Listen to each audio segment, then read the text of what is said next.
But when you're focusing only on this dominant God, then we as Christians think, well, we're created in the image of God, the Imago Dei, and therefore we can be dominant. So men have been dominant over women, but then as human beings, we become dominant over the earth and we damage the earth. Welcome to Read, Pray, Write, Spiritual Reading for Modern Life. I am the host, Jean Kelly.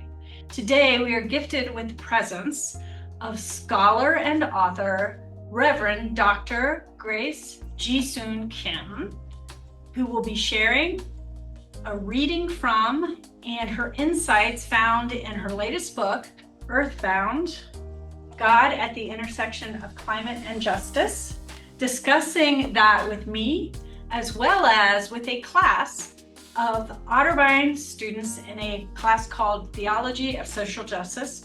And 3 of those students will join us in a panel at the second part of this episode. And Grace is professor of theology at the Earlham School of Religion. She is also an ordained Presbyterian USA minister. She's the host of Madang podcast, which is sponsored by Christian Century magazine, where she discusses Christianity, religion, and culture. And get this, she is also the author of 26 books. Is that the count now? She has a new one that just came out called Feminist Theology: The Basics. So that's impressive. So Grace will be sharing an excerpt from the book Earthbound, which we will produce as a distinct episode as part of a guided spiritual reading meditation available on our YouTube channel and on our podcast website, www.readpraywrite.com. And I invite everyone in our live audience, as well as online, to experience Grace's reading as prayer, following 5 simple steps that are read, reflect, respond, receive, and resolve. So Grace, I thought we'd start with the topic that you raise in the excerpt that you read, a beautiful anecdote about how your mother relates to the natural world and when she was cultivating backyard dandelions to make a homeopathic medicine for your daughter, her granddaughter. And I just was curious, what did that story teach you personally? And what might it teach all of us about a relationship with our ecology? Well, thank you so much for inviting me. It's great to be part of this podcast and your class. So thank you so much for the invitation and the warm welcome. When I was writing the book, I really loved to reflect on my own life. And I do remember my dad always said that all the medicine that we need to heal our bodies, God has given, and it's part of the earth. So I kind of grew up with that understanding. Well, as you know, in the Western world, we get little pills to make us feel better.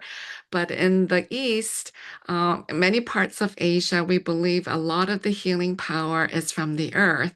So, having dandelion is like the difference between the West and the East is it's a weed. Yeah, it's a weed.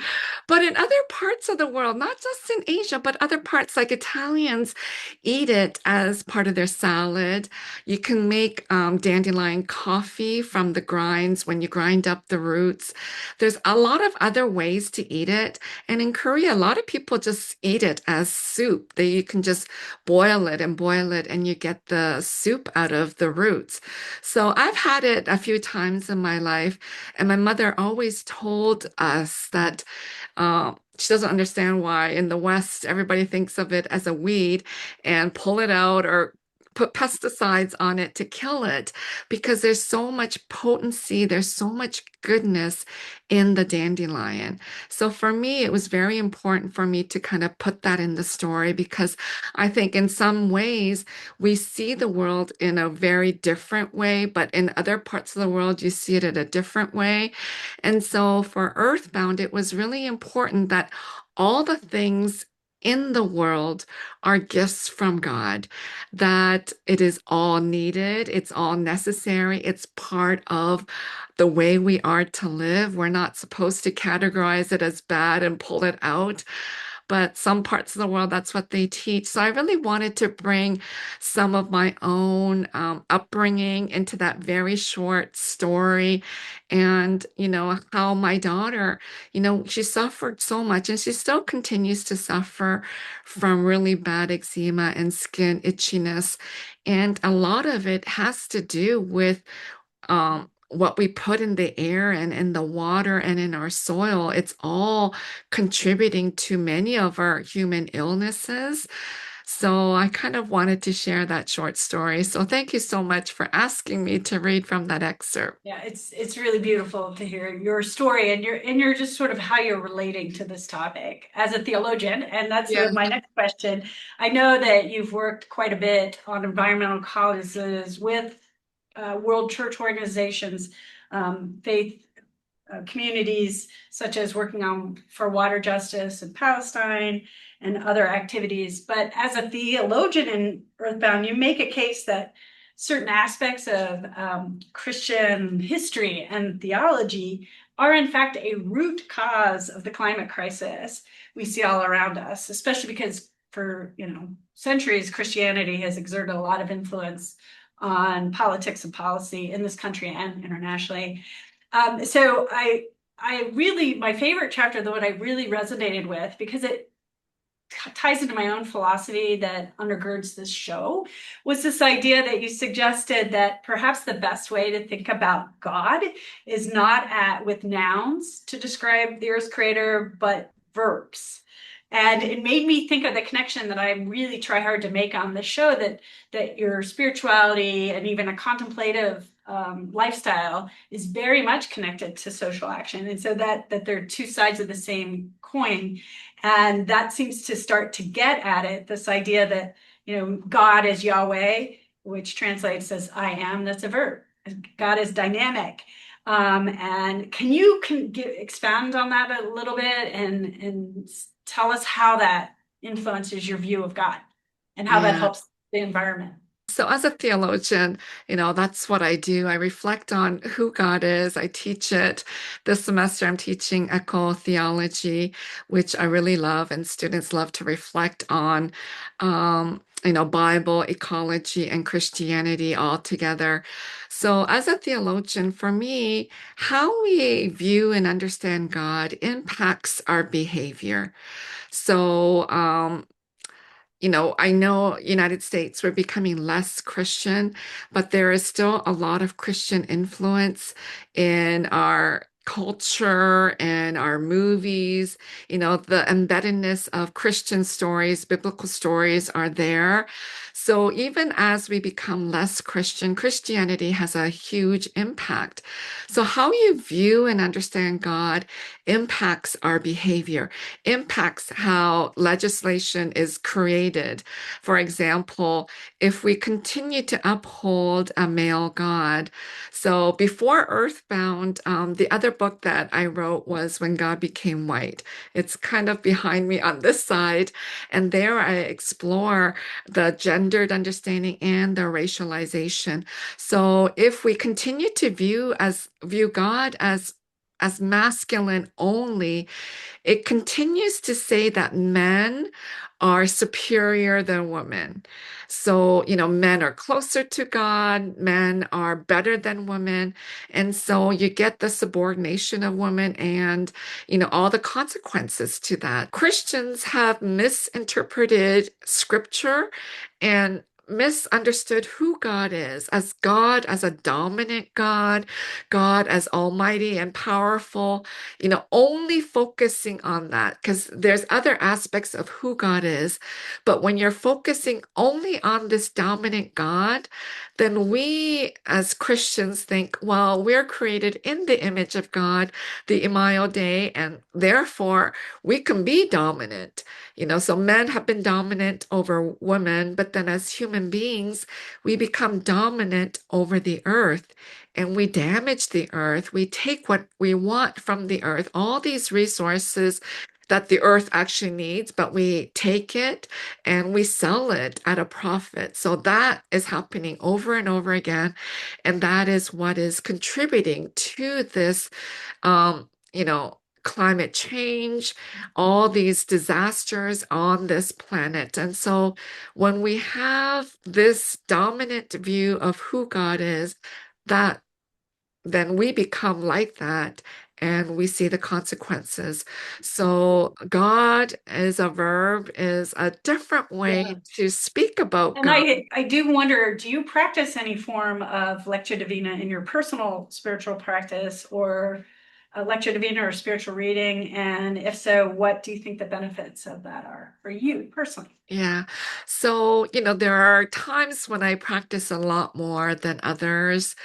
But recently I was at a silent retreat. So I'm Presbyterian, I'm ordained Presbyterian, but I went to a Catholic silent retreat. I've never been to a silent retreat. I didn't even know what it was.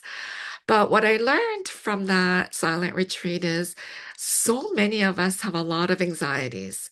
So I remember like 40 years ago when I was a student, maybe it wasn't 40, but anyway, it was a long time ago, 35 years ago or so. When I was a student, it was really hard, a lot of anxiety. So I'm sure many people in your class and at the university feel a lot of anxiety.